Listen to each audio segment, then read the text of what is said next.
Hey everybody, you've made it to the Jed Set Therapy channel where a little awareness goes a long way. My name is Jed Thorpe, licensed therapist, and if you've ever wondered if you're a hero, well, I think you want to stay tuned now, as we're going to find out in a very short video explaining in 12 stages how you're actually in your own personal hero's journey. Stay tuned. All right, welcome back. Glad you're here. Before we continue, be sure to push that subscribe button, the follow button, push all the fun buttons. And I'm already subscribed, and I think it's pretty cool. If you like this information, be sure to share it. That's the only way I know how to do like marketing to spread this stuff. Is cross my fingers that people will talk about it and share it. This is good information. Let's get into this hero's journey and the 12 stages of it. This developed back in 1949 by a man named Jack Campbell, who was studying myths and legends, maybe some Hollywood blockbusters, and recognized that every one of them had 12 different stages in common. So a good, fun, cool story is going to have this. You have this in your life, this whole hero's journey, 12 stages. You just don't realize it. And by the way, Jack Campbell wrote a book called A Hero with 1,000 Faces, and that's aptly named because it's not just 10, 20, 30, 40 heroes in our world. However many people are in our world, that's how many heroes are in our world. And I have to emphasize that because people forget how awesome they are. Or the other pet peeve I have is if people have had one cool heroic journey that they pin their hat on and that's all they talk about. Man, that's not okay, because every heroic journey we go on levels us up. If you've only had one heroic journey 10 years ago, I have to assume that you haven't leveled up in life since 10 years ago. So that's the importance of recognizing and continuing on in this heroic journey. So let's just get right into these stages. This won't take long. First stage, life is ordinary. You're just rolling right along. Everything's fine, and it's all good. And then you get to number 2, which only happens when there's a problem. Yeah, you know what I mean? It's just not working out as well as we'd like it to. So you get number 2, the call to adventure, that's where you get a challenge that you can change something about life as ordinary life. Now for stage number 3, you've had the whole call to adventure in stage number 2. Now we get to refuse it, because don't we avoid uncomfortable things? Don't we try to not do hard things just naturally? Our brains are wired for efficiency, so it's getting the most for the least amount of effort. It's pretty natural that we're going to refuse the call, which is stage number 3. Eventually, we get to meeting of a mentor or someone's giving us advice. It doesn't have to be someone physical. It could be a self-help book. It could be a YouTuber. It could be somebody inspiring on the news, I don't know, wherever you're getting this inspiration from. It qualifies you to have met the stage number 4 requirements of meeting a mentor. Now, we're going to go on to stage number 5, where in this life, in this heroic journey that you're on, in progression, you are now to the point where you're committed to changing something. I'm going to move into unfamiliar territory and try something different in my behaviors around this environment that I was used to. It just ended up not working out. So there you have it. You've met requirement or stage number 5. Rock and roll. We're almost halfway through. We're rolling through this.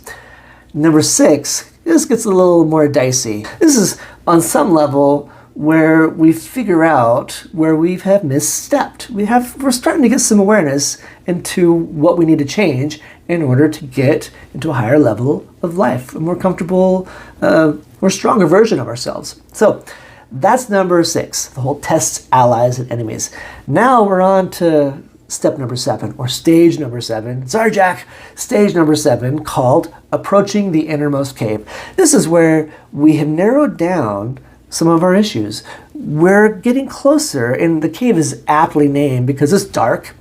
It's a little ominous and intimidating, but we're working towards it, approaching the innermost cave. And now we are going to just jump on to stage 8. This is called the ordeal.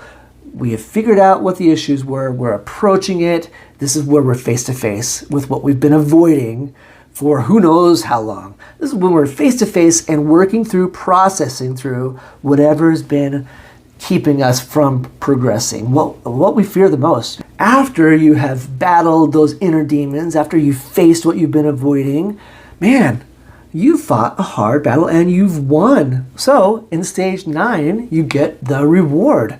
Maybe the reward is I don't get hurt a lot anymore. I'm a lot safer now. So definitely a nice reward after you've completed the ordeal. So with number 9, you got your reward and feeling pretty good about yourself.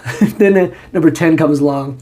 It's called the road back. This stage of the road back should be called pop quiz, because this is where you are actually quizzed to see if you've actually learned what you thought you learned.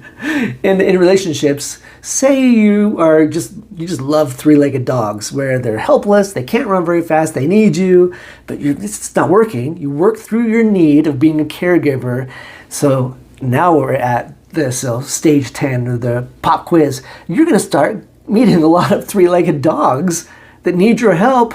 Have you learned what you think you've learned in order to progress? You're going to find out, because if you haven't, you're going to adopt one of these dogs and now you're off to the races. And in this stage, if you fail that stage, man, you just go back to stage 1. You know what I mean? Life as you know it. Anyway, I'm blathering. Let's get to stage 11. I think that's what we're on. This is called the resurrection. You have gone back and you're feeling pretty good. You're in the village and you're new. You're leveled up. You have faced your fears. You have beaten the challenges that were holding you back. And you're now stronger. You're more skilled at life. So what was hindering your progression is not an issue anymore. So that's the resurrection. That's fitting. It's a fitting name. If, you're not the same person that you were when you started this journey. You're the hero here. Let's go to the last stage called Return with the Elixir. Listen, I didn't come up with these names. This is Jack Campbell. It was way back in the day. It probably wasn't so weird sounding back in 1949.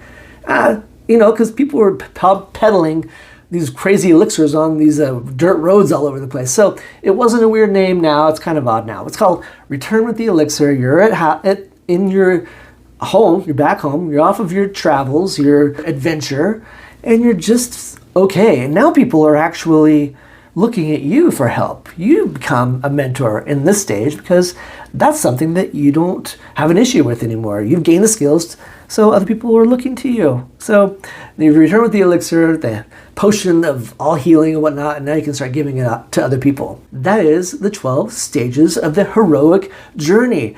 If you haven't had a difficult place in your life lately, I'd be worried. I would start looking for where you could get uncomfortable, because if you don't, man, you're just going to get stuck. Well, I guess stuck isn't the right word, but complacent. Go on another adventure. Go on and seek out a new heroic journey for yourself.